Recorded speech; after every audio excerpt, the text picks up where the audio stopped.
Keindahan kota Naga Tapak Tuan, yaitu di air Berudang. Di sini kita lihat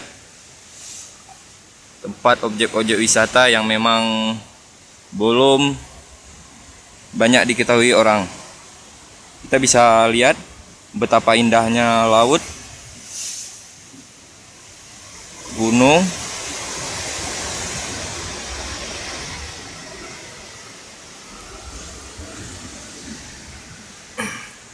juga kita bisa saksikan di lokasi yang kedua. Bisa kita lihat,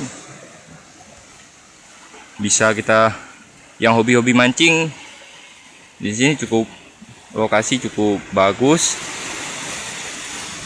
tapi perjalanannya untuk ke sini cukup menantang, menguras tenaga.